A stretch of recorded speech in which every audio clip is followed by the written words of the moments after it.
أما بعد فأعوذ بالله من الشيطان الرجيم بسم الله الرحمن الرحيم من يشفع شفاعة حسنة يكن له نصيب منها ومن يشفع شفاعة سيئة يكن له كفل منها وكان الله على كل شيء مقيتا. وعن أبي هريرة رضي الله تعالى عنه قال قال رسول الله صلى الله عليه وسلم إذا كان أمراؤكم خياركم وأغنياؤكم سمحاكم وأموركم شورى بينكم فظهر الأرض خير من بطنها وإذا كان أمراؤكم شراركم وأغنياؤكم بخلاءكم وأموركم إلى نسائكم فبطن الأرض خير لكم من ظهرها.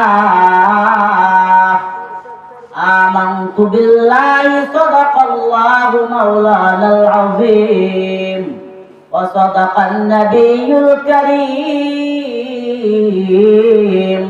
ونحن على ذلك لمن الشاهدين والشاكرين والحمد لله رب العالمين. आए बाद सबा तू मेरी फरियाद लिए जा, आए बाद सबा तू मेरी फरियाद लिए जा, सरकार मदीना को मेरी याद लिए जा, सरकार मदीना को मेरी याद लिए जा, तस्लीम मेरी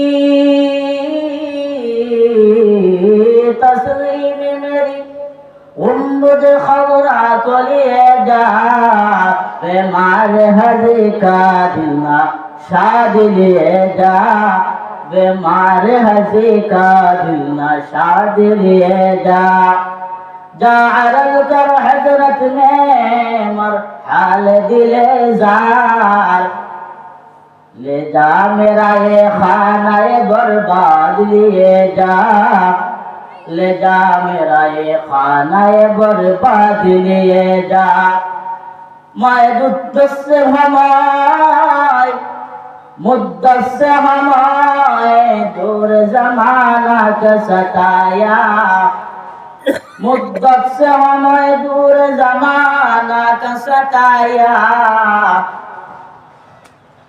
दरबार नबूवत में ये बेदाद लिए जा, मैं जिंदगी में एक बार मदीना जाओ, मैं मदीना जाओ कभी लौट ना आओ, जिस गुंबद खबरा में नबी सोई हुई है वहाँ के पास मैं जाता रहा हो, वहाँ के पास हम जाता रहा हो। ऐ खुदा हमें सफर सामान को अता कर, इस फानी दुनिया से हमें दिल को जुदा कर, इस फानी दुनिया से मेरे दिल को जुदा कर, हम जिंदगी में एक बार मदीना जाओ, हम मदीना जाओ कभी लौट ना आओ। आमीन। मोहतरम मुसल्लियान किराम, सर्वप्रथम रब्बे कारीमेর শুকরিয়া জ্ঞাপন করছি, সেই সাথে হেল্পফুল ফুজুল ইসলামী সংস্থা সর্বস্তরের সদস্যবৃন্দের কৃতজ্ঞতা জ্ঞাপন করছি যে আল্লাহ তাআলা তাদের মাধ্যমে একটি দ্বীনি মাহফিল এর আয়োজন করা তৌফিক দান করেছেন। আল্লাহ তাআলা প্রত্যেককে দুনিয়া এবং আখিরাতে উত্তম দান করুন। মুহতারাম মুসল্লিয়ানে কেরাম, আপনারা শুনেছেন আমার প্রিয় ছাত্র আমার নির্ধারিত একটি বিষয় উল্লেখ করেছেন, যেটা আমাদের সামনে আসন্ন। ইসলামের বিধান হলো আপনি যখন কোনো কিছু আদায় করতে যাবেন, পালন করতে যাবেন, সেই সম্পর্কে আপনার ধারণা থাকা আপনার জন্য ফরজ। আপনি যখন নামাজি তখন আপনার নামাজে মাসআলা জানা ফরজ না, জরুরি না। ওযুর মাসআলা জানা জরুরি না, ফরজ না। যখন আপনি বাড়ি হয়ে গেলেন তখন আপনার জন্য ইসলামের অন্যান্য বিধিবিধান ফরজ হয়ে গেল। আপনি বিয়ে করছেন, আপনার জন্য বিয়ে সংক্রান্ত মাসআলা জানা জরুরি না, তালাকের মাসআলা জানা জরুরি না। যে বলতে আপনি বিয়ে করতে চাইলেন, তখন তোমার বিয়ার আগে তালাকের মাসআলাটা জানা জরুরি। সামনে নির্বাচন, হুজুর রাজনৈতিক আলোচনা, এটা তো ইসলামের সাথে মানায় না। ইসলামের জিনিস আর রাজনীতি আরেক জিনিস। কেউ কেউ আমাদেরকে ঠেট লাগায় যে হুজুররা রাজনীতি কি বুঝে, অথচ এই বিধানটা আমার কঠিন। কেউ কেউ সীমান্তকে রাজনীতিকে অস্বীকার করার প্রয়াস করে না। আল্লামা মুজাহিদ ভাই রাহিমাহুল্লাহ তাআলা বলেন, যারা ইসলামী রাজনীতিকে অস্বীকার করে হয়তো তারা মূর্খ, নয়তো জিন্দিক, নয়তো কাফের। ইসলামী রাজনীতিকে অস্বীকার করলে ইসলামের অনেক বিধান, ইসলামের অনেক শাখা প্রশাখাকে অস্বীকার করা হয়। কিভাবে? ইসলামী রাজনীতির শাখা প্রশাখা হলো অর্থনীতি, সমাজনীতি, স্বরাষ্ট্রনীতি, পররাষ্ট্রনীতি, যুদ্ধনীতি। আল্লাহ রাসূল সাল্লাল্লাহু আলাইহি ওয়াসাল্লাম মদিনা থাকা অবস্থায় মদিনার মসজিদে উনি নেতৃত্ব দিয়েছিলেন। মক্কা আসার পরে মক্কা বিজয় করে মক্কা মানবতার নেতৃত্ব দিয়েছেন। তখন ইসলামের আল্লাহর রাসূলের সাহাবায়ে কেরামের এই সমস্ত বিধিবিধানকে সাইডে অস্বীকার করা হয়। ইসলামের কোন বিষয়কে অস্বীকার করলে সে কাফির হয়ে যাবে। তার মনে প্রাণে এটাই থাকে কাফির হয়ে যাবে। কারণ তখন মনে করা হবে যে ইসলাম ধর্ম অপূর্ণ, অথচ আল্লাহ তাআলা ইসলাম ধর্মকে পূর্ণ করে দিয়েছে। এমন কিয়ামত পর্যন্ত এমন কোন বিষয় নাই যে বিষয়টা আল্লাহ তাআলা আমাদের জন্য পূর্ণ করে দিয়েছেন। আল্লাহ রাসূল সাল্লাল্লাহু আলাইহি ওয়াসাল্লাম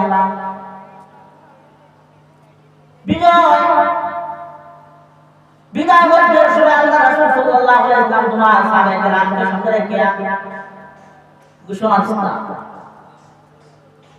আল্লাহ তাআলা একটা আয়াত, আল-ইয়াওমা আকমালতু লাকুম দীনাকুম, আল-ইয়াওমা আকমালতু লাকুম দীনাকুম ওয়া আতমামতু আলাইকুম নি'মাতি ওয়া রাদিতু লাকুমুল ইসলাম দীনান। ও নবী মুহাম্মদ আরবি, আমি আল্লাহ তাআলা আপনার জন্য দ্বীন ইসলামকে ধর্মকে পূর্ণ করিয়া দিলাম। এই জন্য সমস্ত বিষয়ে কোরআনের বিধিমালা আছে। সামনে আসন্ন নির্বাচন, হুজুর এই সম্পর্কেও কি ইসলামের বিধান আছে? হ্যাঁ, অবশ্যই আছে।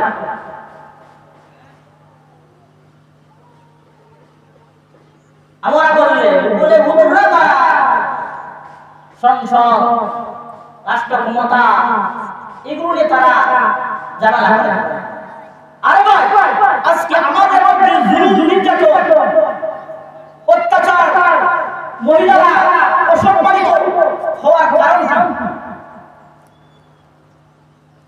যখন মসজিদের মিম্বর আর রাষ্ট্র ক্ষমতা পরিচালিত হতো একজনের মাধ্যমে, তখন ছিল চাঁদাবাজ মুক্ত, জিনাখোর মুক্ত, সুদখোর মুক্ত, ঘুষখোর মুক্ত,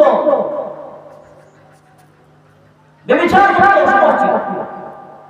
আল্লাহ রাসূল সাল্লাল্লাহু আলাইহি ওয়াসাল্লামের দিকে তোমার মদিনা মসজিদে নববীকে হত্যা উম্মতি হত্যা, অন্যদিকে আল্লাহ রাসূল সাল্লাল্লাহু আলাইহি ওয়াসাল্লাম তোমার মদিনার রাষ্ট্র ক্ষমতা চালাইতা। খোলাফায়ে রাশিদিন জামানার মধ্যে দেখলে দেখা যায় যে তারা একদিকে মসজিদ চালাইছে, অন্যদিকে সংসদ চালাইছে। তখন তাদের জামানায় হরিণ আর বাঘ এর এখন আশা কি করেছি ইসলামিক রাজনৈতিক বিষয়টাকে আমরা মসজিদ থেকে বের করে দিয়েছি। আমরা মনে করি হুজুরদের মাধ্যমে রাষ্ট্র ক্ষমতা চলবে না। যেদিন থেকে এই বিষয়টা সিদ্ধান্ত আসলো, তখন থেকে মানুষের অধঃপতন, মুসলমানদের নির্যাতন, মুসলমানদের উপরে নিপীড়ন, শৃঙ্খলা আরম্ভ হলো। কেন? আমাদের সমস্যাটা কোথায়? হুজুর ভোট দিব কাকে, এই বিষয়ে ইসলামের কোন নীতিমালা আছে না? অবশ্যই আছে। মুফতি শফি রাহিমাহুল্লাহ তাআলা বলেন, যাকে আপনি ভোট দিবেন তার ক্ষেত্রে তিনটা গুণ আছে কিনা দেখেন। কয়টা গুণ? তিনটা গুণ। আমি যাকে ভোট দিতে যাব দেখা লাগবে তার মধ্যে আমি যাকে ভোট দিতে আসি সে তো আমার পক্ষে থেকে তোমার সাক্ষী নিযুক্ত হইতাছে। মানে আমি ভোট দিয়া আমি কথা সাক্ষী দিলাম, সেরা গাড়ি সই গাড়ি রুস্তম আলী পুত্রতারে আমি সাক্ষী দিলাম, সে যোগ্য সব দেশ পরিচালনা করা যোগ্যতা সম্পন্ন লোক। ভোট দেওয়া মানে কি? সাক্ষ্য দেওয়া। এই জন্য ভোট দেওয়া জরুরি। যোগ্য ব্যক্তি হলে, ন্যায়পরায়ণ ব্যক্তি হলে, দিনদার ব্যক্তি হলে তখন ভোট দেওয়া ফরজ। কেউ মনে করে না ভোট দেব না। আবার অযোগ্য ব্যক্তি, যার মধ্যে তোমার ন্যায়পরায়ণতা নাই, সততা নাই, তাকে ভোট দেওয়া হারাম। দুইটা বিষয় ক্লিয়ার হয়ে গেল। আমি যাকে ভোট দিচ্ছি দেখা লাগবে যে আগে আমাকে বাবা লাগবে।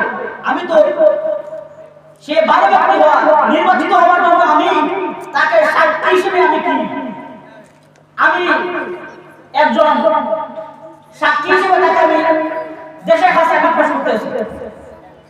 এই জন্য আমি যখন সাক্ষী রূপম করা যায় না।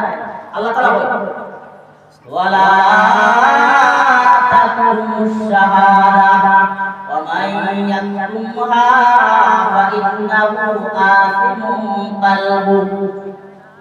ও আমার বান্দারা, তোমরা সাক্ষী লুকায়া রাখো না।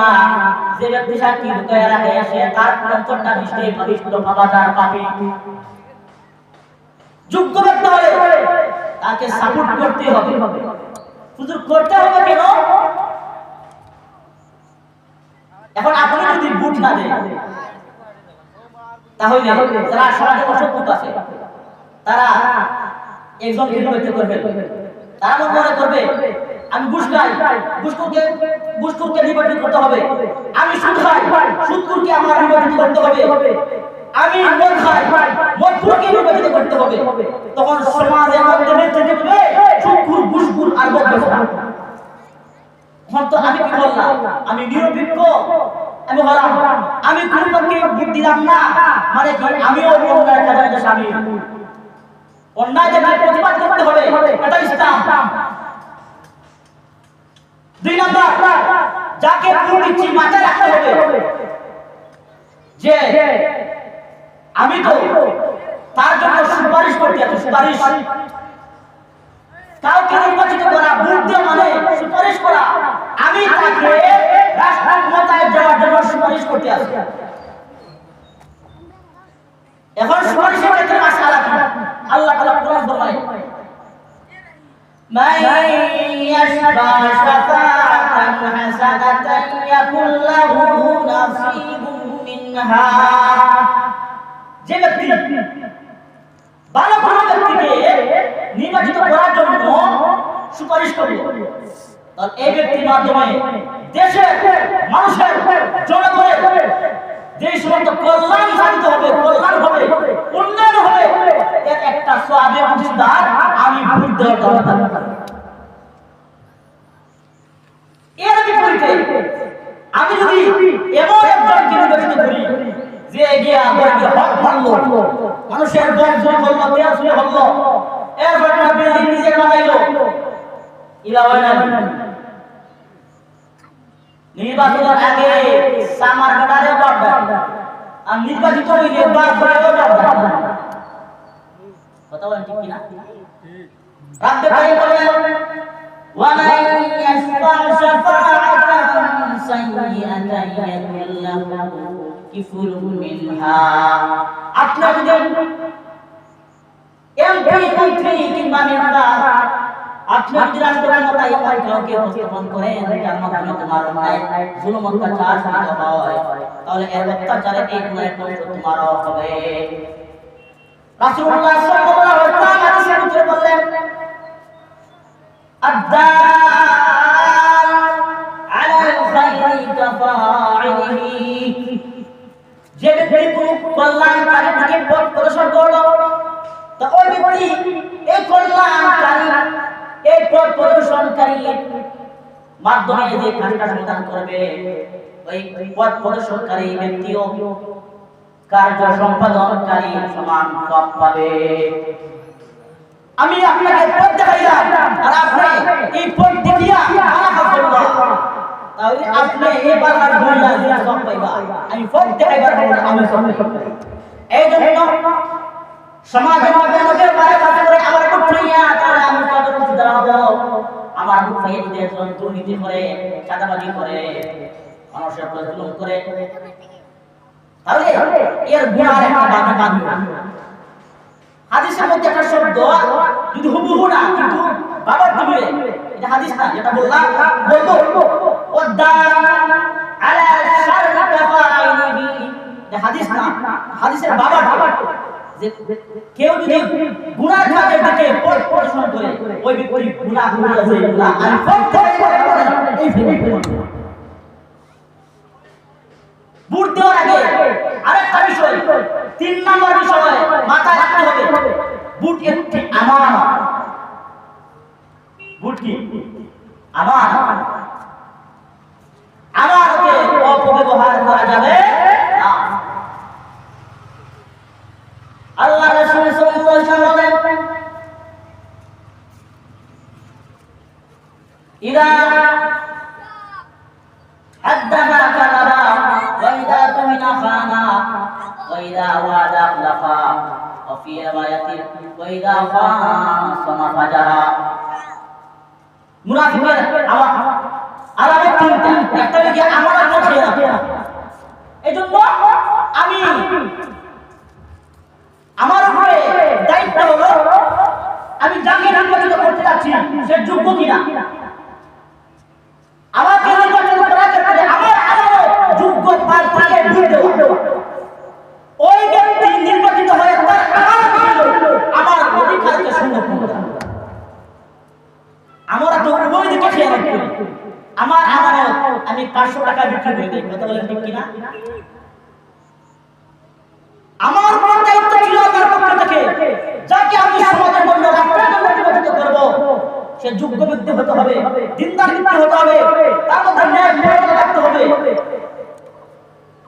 নির্বাচন আসলে মানুষের দাম ছাগলের চেয়েও হবে। একটা ছাগল কি 5000 এর নিচে পাওয়া যায়? মানুষ 500 টাকা বিক্রি করে। কথা বলে ঠিক না? এই জন্য আমানতের খেয়াল করা যাবে না।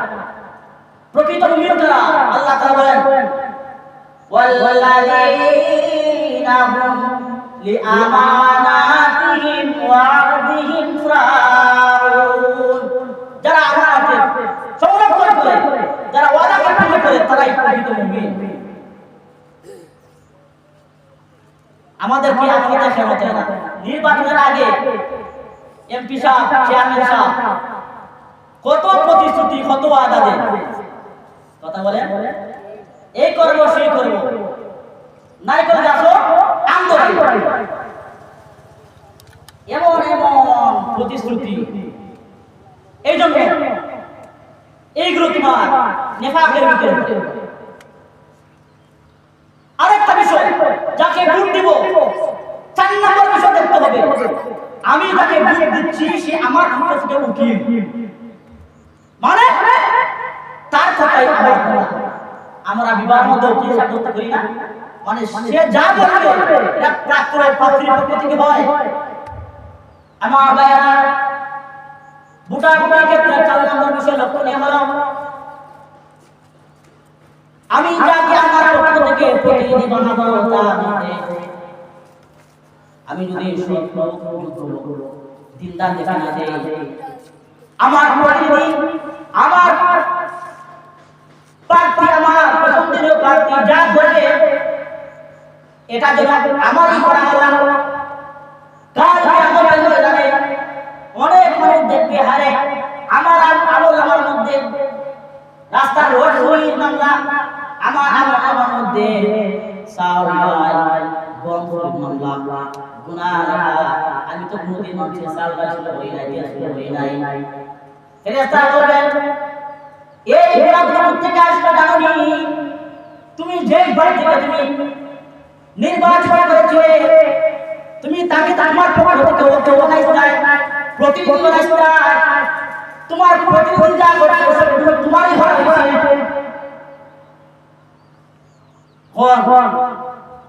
এই বিষয়ে আমাদের লক্ষ্য রাখার দরকার আছে না? বলেন দরকার আছে না?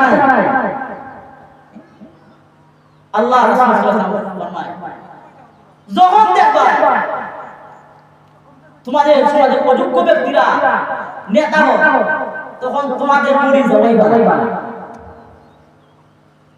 আন আবি হুরায়রা রাদিয়াল্লাহু তাআলা আনহু قال رسول الله صلى الله عليه وسلم إذا كان أمراؤكم خياركم وأولياؤكم سمعاءكم وأموركم بينكم وأموركم شورى بينكم। ও আমার উম্মতরা, যখন তোমাদের সমাজের মধ্যে ইদা কানা মারাকুম খিয়ারাকুম, তোমাদের সমাজের নেতারা হবে উত্তম ব্যক্তি, দিনদার ব্যক্তি, পরহেজগার ব্যক্তি, ওয়াগনিয়াকুম সুমারাকুম, তোমাদের দলের হবে তোমার দানশীল, উমুরকুম শুরা বাইনাকুম, তোমাদের সমাজ চলবে তোমার পরামর্শ ভিত্তিতে, তোমাদের ঘর চলবে পরামর্শ ভিত্তিতে। তাহলে ফাযারু আদি খাইরাল খাইরুল লাকুম মিন বাকিয়া, তাইলে দুনিয়ার মধ্যে তাহাটা কল্যাণ কর। আর যদি বিপরীত হয়, ওয়াইদা কানা মারাকুম শিরারাকুম, ও মুরতরা, আর তোমাদের নেতারা, তোমাদের মেম্বার চেয়ারম্যানরা, তোমাদের প্রার্থীরা, তোমার ভোটের মাধ্যমে যারা নির্বাচিত হইব, তারা যদি হয় দুর্নীতিবাজ, চাঁদাবাজ, এরা যদি হয় সুদখোর, ঘুষখোর, জিনাখোর, এরা যদি হয় ওয়াইদা কানা মারাকুম শিরারাকুম, শিরারাকুম বন্ধ পাকাচারী ব্যক্তি হয়। 2 নাম্বার ওয়া আগনিয়াকুম তুফালাকুম, তোমাদের দলের যদি কৃপণ হয়, উমুরকুম ইলা নিসাইকুম, আর তোমাদের নেতারা নেতৃত্ব যদি হয় তোমার মহিলাদের কাছে, এগুলো একটা মাসালা, কঠিন বিষয়। মহিলাদের নেতৃত্ব লাগবে বাবা, আমরা তোমার বলি বুটা ক্ষেত্রে আমি যে দল করি এ যে তারই ভোট দেওয়া লাগবে, এটাই ফরজ। এটা মনে হয় না আমার দলের লোক যে হয় চাই রহিলা হোক, চাই সে তোমার খেলাফিরাতে মামলা করতে হোক, চাই সে রাসূল হোক, চাই সে সন্ত্রাস হোক, তাকে নির্বাচিত করতে হবে। এটারে মনে হয় না। আল্লাহ রাসূল সাল্লাল্লাহু আলাইহি ওয়াসাল্লাম ফরমায়, যদি তোমাদের নেতারা তোমার মহিলা হয়, তোমাদের প্রার্থী মহিলা হয়, তোমাদের বিষয়াধীন জন্য যদি তোমার কি হয় যে সমাধান সম্পাদন করে হবে সব মহিলা গুলি কে হয় মহিলা হয়। কোটি মাসলার ভাই আল্লাহ রাসূল সাল্লাল্লাহু আলাইহি ওয়াসাল্লাম ফরমায়, যেই সমাজে নেতৃত্ব মহিলা দিবে এই সমাজ পশ্চিমকালেও কোনদিন সফলতা পাবে না। লা ইউফলিহা কাওমুন লাওয়া রাজু ইমরাতান। আল্লাহ রাসূল বলেন লা ইউফলিহা কখনো কোন জাতি কোন গোষ্ঠী সফলতা পাবে না। ওয়াল্লাহু আমরাহু ইমরাতান, যদি মহিলাদের নেতৃত্ব দেয়। এজন্য যাকে ভোট দিরা দেখা লাগবে আল্লাহ তাআলা কিতাব আল্লাহ বলেছেন সমাজে ঘরে বাহিরে রাষ্ট্রে সব কিছু নেতৃত্ব দিবে পুরুষরা। আল্লাহ তাআলা কোরআন বলেন আর রিজাল কাওয়ামুনা আলান নিসা, পুরুষরা মহিলাদের নেতৃত্ব দিবে। আমরা দেখুন মহিলারা আমরা চালায়, আমরা নেতৃত্ব দেব। কথা বলেন ঠিক কিনা? দোয়া করে আমাদের তোলাতে বাংলা মহিলা দেখি না আমি বলি না আপনারাও সাপোর্ট দিলাম। কিয়ামতের আলামত আল্লাহ রাসূল সাল্লাল্লাহু আলাইহি ওয়াসাল্লাম ফরমায়, ইদা কুতিয়াতিল আমানাতু ফান্তাযিরুস সাআহ, যখন তোমরা আমানতের খেয়ানত করাইবো, আমার উপর খেয়ানত দিবা, সাহাবা জবাব দিবা কিলা ইয়া রাসূলুল্লাহ কাইফা ইদাতুহা, ও আল্লাহর রাসূল আমানতের খেয়ানত কিলা হয়? আল্লাহ রাসূল বলেছেন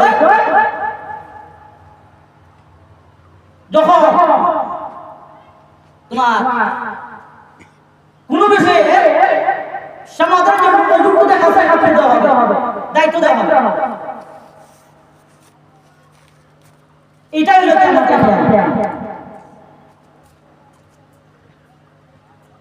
এই জন্য যে বিষয়গুলো বললাম ভোট দেওয়ার ক্ষেত্রে মাথা দিয়ে সামনে হবে।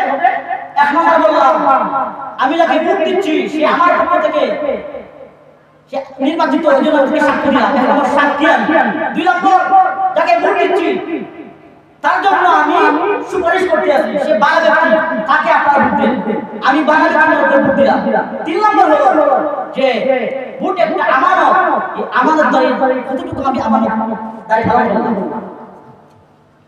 চার নম্বর যিনি আমার ভোট দিলেন তিনি আমার পক্ষে উকিল বানাইলেন।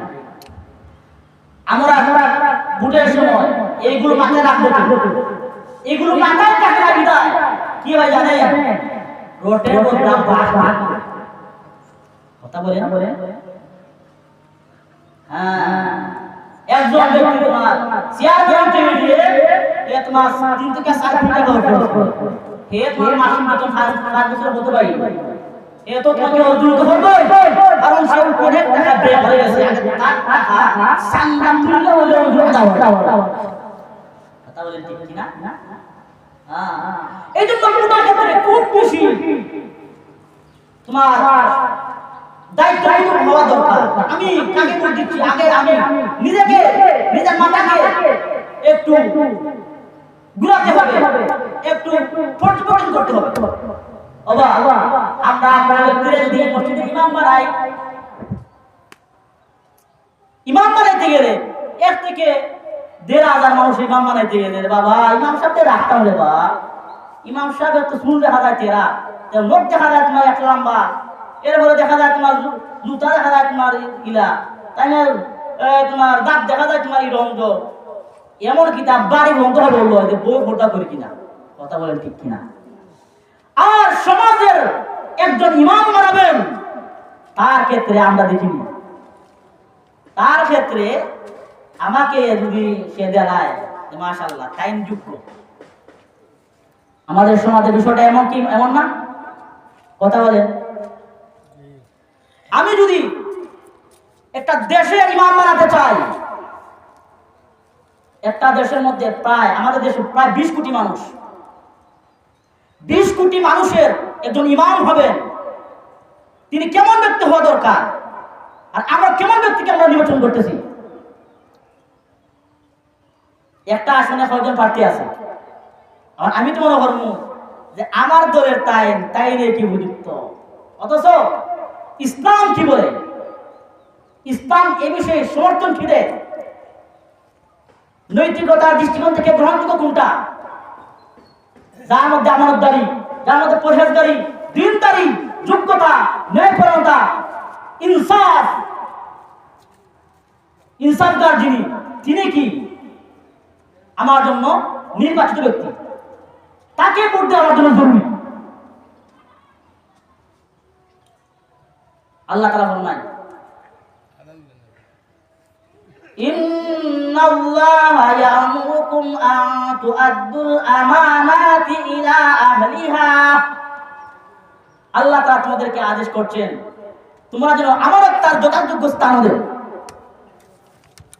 ওয়া ইযা হাকামতুম বাইনান নাসি আন তাহকুমু বিল আদল। আর যখন ফয়সালা করবা তখন ন্যায়পরায়ণতার দৃষ্টিকোণ থেকে, ইনসাফের দৃষ্টিকোণ থেকে বিচার করবেন। ওয়া ইযা হাকামতা ফাকুম বাইনান নাসি বিল কিসত ইন্নাল্লাহা ইউহিব্বুল মুকসিতিন।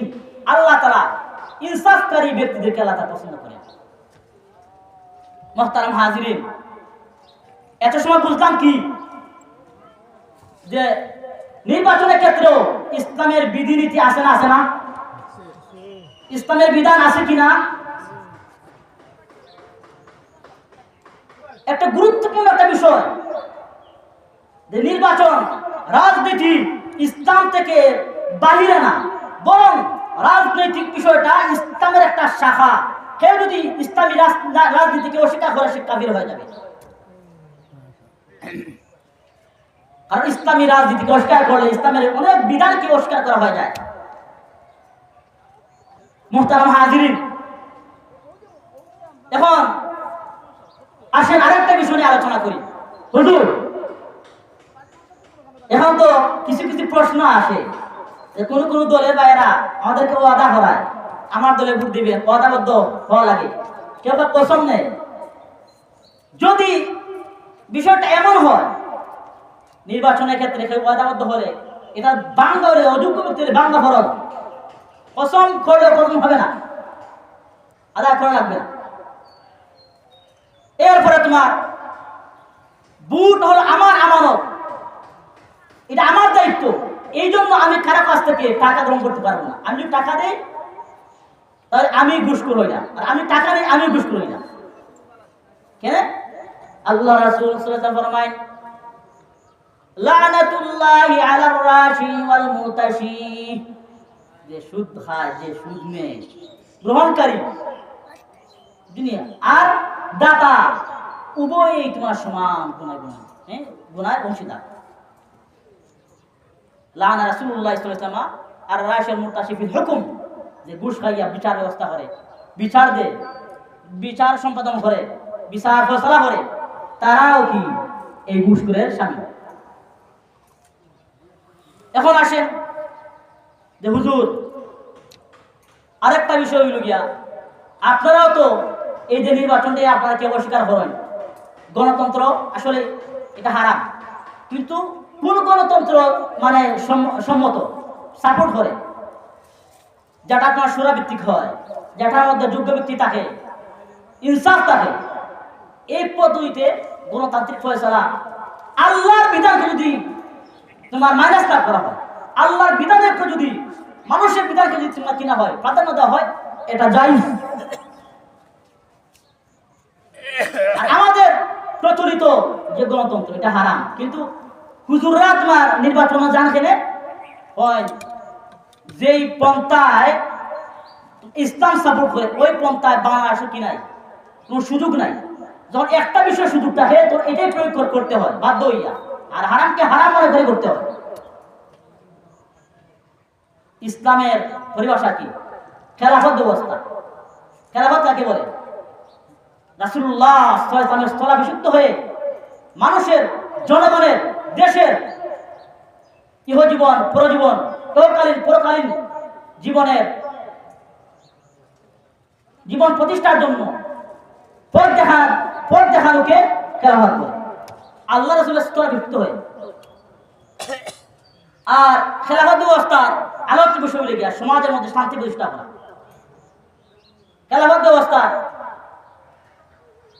লক্ষ্য উদ্দেশ্য হলো কি আল্লাহর জমিনে আল্লাহর আইন প্রয়োগ করা। আল্লাহ তাআলা বলেন যারা রাষ্ট্র ক্ষমতায় যাবে তাদের নীতি কি হবে? আল্লাহ তাআলা কোরআনে ফরমায় আল্লাযীনা ইম্মাক্কান্নাহুম ফিল আরদ আকামুস সালাতা ওয়া আতামুজ যাকাতা ওয়া আমারু বিল মা'রুফ ওয়া নাহাউ আনিল মুনকার ওয়ালিল্লাহি আকিবাতুল উমুর। যাদেরকে আমি নেতৃত্ব দেই তাদের কাজ হইল গিয়া তারা নামাজ প্রতিষ্ঠা করবে, যাকাত আদায় করবে, ভালো কাজের আদেশ দিবে, অন্যায় কাজ থেকে বিরত রাখবে। তাহলে একটা রাষ্ট্রের লক্ষ্য উদ্দেশ্য থাকবে নির্বাচিত হওয়ার পরে আল্লাহর বিধিবিধান পালন করার জন্য মানুষদেরকে সহায়তা করা। যেমন ধরে ইসলামী রাষ্ট্রের সাথে অনেক বিষয়ের কি সম্পর্ক। নামাজ এটা রাষ্ট্রীয় পালন করার বিষয়। একজন ইমাম হবেন রাষ্ট্রের, একজন প্রধানমন্ত্রী হবেন, অন্য আসতে পারেন, ওনার স্থলাভিষিক্ত হবেন। যাকাত রাষ্ট্রীয়ভাবে পালন করার বিষয়। এখন রাষ্ট্র ইসলামী ব্যবস্থা নাই, এই জন্য আমরা ব্যক্তিগতভাবে আদায় করতে হয়। আচ্ছা বলেন তো, যাকাতের বিধানটা যদি রাষ্ট্র নিত, প্রত্যেক টানা যদি পুলিশরা যদি প্রতি বছরে খাস সম্পদ কতটুকু আছে তার হিসাব করতো, কোন মানুষ কি যাকাত না দিয়ে থাকতে পারতো? এভাবে যাকাতের হিসাব নেওয়া হলে কোন একটা গ্রামে, কোন একটা ঘরে কি গরিব লোক, অসহায় লোক যে না খেয়ে মারা যায়, যার ঘরে ভাত নাই, সে কি এমন কোন মানুষকে পাওয়া যেত? তখন হজ বলেন এগুলো তোমার সরকারের সাথে সম্পর্কিত, জিহাদ বলেন এগুলো তোমার ইসলামী রাষ্ট্রের সাথে সম্পর্কিত। অনেক বিধিবিধান, শাস্তি প্রয়োগের বিধান ইসলামী সরকারের সাথে কি সম্পর্কিত। যেমন ধরেন হে যদি বিবাহিত জিনা করে রজম মেরে হত্যা করা, অবিবাহিত লোক জিনা করছে 100 বেত্রাঘাত, হে তো মদ খাইছে 80টা দুর্রা, হে তোমার তুহমত লাগাইছে 80টা বেত্রাঘাত, কেউ তোমার চুরি করছে হাত কাটা, কেউ তোমার ডাকাতি করছে, হয়তো তাকে হত্যা করে শুলিতে চড়ানো, নয়তো তাকে তোমার হত্যা করা, অথবা তার ডান হাত বাম পা কেটে ফেলা, অথবা তাকে যাওয়ার জীবন খেলাদণ্ড দেওয়া। কেউ কাউকে মারছে তাকে মেরে ফেলা, অন্য হানি করছে তার অঙ্গেও কেউ করা নষ্ট করে দেওয়া। আল্লাহ রাসূলকে নিয়ে কটূক্তি করছে, বিধান হয়ে গিয়া মাম বাদদালা দীন ফাকতুলুহু, তাকে হত্যা করে ফেলা। ইসলামকে নিয়ে কটূক্তি করছে, সে অস্বীকার করছে, বিদ্রুপ করছে, সে কাফির হয়ে যাবে, সে তাকে হত্যা করা বিরোধ হয়ে যায়। এই যে অনেক বিষয় বললাম, এগুলো ইসলামী রাষ্ট্রের সাথে সম্পর্কিত। ইসলামী খেলার ব্যবস্থা নাই বিধায় আজকে যে ব্যক্তি জেলে যায়, জেল থেকে বাড়িবার পরে হে আরো বড় গুন্ডাই হয়ে যায়। কেন? সুর গেলে ডাকাতেই হয়। কারণটা কি? ইসলামের বিধান যদি প্রয়োগ হতো, খুদার কসম একটা শাস্তি প্রয়োগ করা হলে আর 100 জন বদমাইশ, লম্পট, জিনাকুর, সুদকুর, চাঁদাবাজ তারাই তাদের নসিহত এখান থেকে তারা খুঁজে পেত। এখন আল্লাহ তাআলা আমাদের এই দেশকে, এই দেশের মধ্যে কোরআনের শাসন কায়েম করা তার বিধান করুন। মদিনা রাষ্ট্রের মতো ইসলামী রাষ্ট্র হিসেবে আল্লাহ তাআলা কবুল করুন। এই জন্য উদ্যোগ আপনাদেরকে নিতে হবে। নির্বাচিত করি আমরা কাকে? সমাজের চুল পাকালকে আমরাই ভোটে নির্বাচিত করি। ভোট দেওয়ার আগে মাথায় থাকতে হবে যে আমার পছন্দের প্রার্থী হলেও, আমার আপন ভাই হলেও, আমার ঘনিষ্ঠ বন্ধু হলেও, সে যদি দিনদার না হয়, সে যদি যোগ্যতা সম্পন্ন না হয়, সে যদি দিন না বুঝে, তার যদি ইনসাফ না থাকে, সে যদি সুদ করে, ঘুষ করে, দুর্নীতিবাজ হয়, তাকে করতে যাবে না। এটা আমরা এখন থেকে আমার উদ্যোগ নেই। মাশাআল্লাহ, এই বছর তো তোমার হুজুররা দাঁড়াইছে, কওমি উলামায়ে কেরাম থেকে ভোট দিয়ে নির্বাচিত করেন। আশা করি তারা গেলে, কওমি উলামায়ে কেরাম আশা করি তারা সংসদে গেলে ইসলাম বিরোধী কোন বিষয় উপস্থাপন করা হলে তারা এগুলোকে তারা উপেক্ষা করবেন, শরীয়তকে ন্যায়সঙ্গতভাবে জাতির কাছে তুলে ধরবেন, মানুষের, মুসলমানদের অধিকারগুলো পালন করার জন্য তারা সচেষ্ট থাকবেন। এখন তো বলবেন হুজুররা হুজুরের মধ্যে তো অনেক লাগালাগি, তারা কথা হতে পারে না। এই কারণগুলো কি? এর কয়েকটা কারণ হতে পারে। ইসলামী খেলা ব্যবস্থা কাম হতে পারে না কেন? এর কয়েকটা কারণ। একটা কারণ লেগে দোলাদুলি। ইহুদি খ্রিস্টানদের কাজও হলো মুসলমানদের মধ্যে তারা বিরোধ দেখতে চায়, একতা তারা দেখতে চায় না। আর আল্লাহ তাআলা বললেন, যদি মুসলমানদের মধ্যে একতা থাকে, পৃথিবীর কোনো পরাশক্তি তাদেরকে কিছু করতে পারবে না। واعتصموا بحبل الله جميعا ولا تفرقوا। তো আল্লাহ বললেন, তোমরা আল্লাহর রশিকে, আল্লাহর বন্ধনকে তোমরা আঁকড়ে ধরো, কুরআনকে আঁকড়ে ধরো, সুন্নাহকে আঁকড়ে ধরো, রাসূলকে আঁকড়ে ধরো, তোমরা পৃথক হইও না। কারণ আমরা তো দলাদলি করে দুর্বল হয়ে গেছি। আল্লাহ তাআলা এখন দলাদলি হইও না। যদি তোমরা দলাদলি করো তাহলে তোমরা কি দুর্বল হয়ে যাবে। ওয়ালা তানাযাউ ফাতাফশালু, ওয়ালা তানাযাউ, পরস্পরের ঝগড়া করিও না, ফাতাফশালু, তোমরা দুর্বল হয়ে যাবে। আজ আমাদের দেশ আপনারা কি স্বাধীন মনে করেন? স্বাধীনতা 54 বছর হয়ে গেল। মানচিত্রের মধ্যে একটা দেশ স্বাধীন দেশ হিসেবে আমরা বলি, কিন্তু আদৌ কি আমরা স্বাধীন নেই? উপনিবেশবাদের খবরে বাংলাদেশ এখনো আধিপত্যবাদ আমাদের মধ্যে বিস্তার। আরে ভাই, শুধু মানচিত্রে শুধু স্বাধীনতা থাকলে স্বাধীন হয় না। আসল স্বাধীনতা হলো সিদ্ধান্তের স্বাধীনতা। আসল স্বাধীনতা হলো সুন্নাত মুআফিক আদর্শের স্বাধীনতা। আসল স্বাধীনতা হলো বাংলাদেশের মানুষ নিজের ইচ্ছায় যে কোনো বিষয় তারা উদ্যোগ নিবে, এটা স্বাধীনতা। বাংলাদেশ কোনো কিছু করতে হলে আগে ভারতের কাছে পরামর্শ করতে হয়, আগে আমেরিকাকে জানাতে হয়, আরে ভাই তাহলে আমার স্বাধীনতা কোথায় গেল? এই জন্য স্বাধীনতা সার্বভৌমত্বকে রক্ষা করতে আমাদের করণীয় কি? 1 নম্বর, আল্লাহর দ্বীনকে আঁকড়ে ধরা। আল্লাহর দ্বীনকে আঁকড়ে ধরা, ইসলামী মূল্যবোধকে আঁকড়ে ধরা।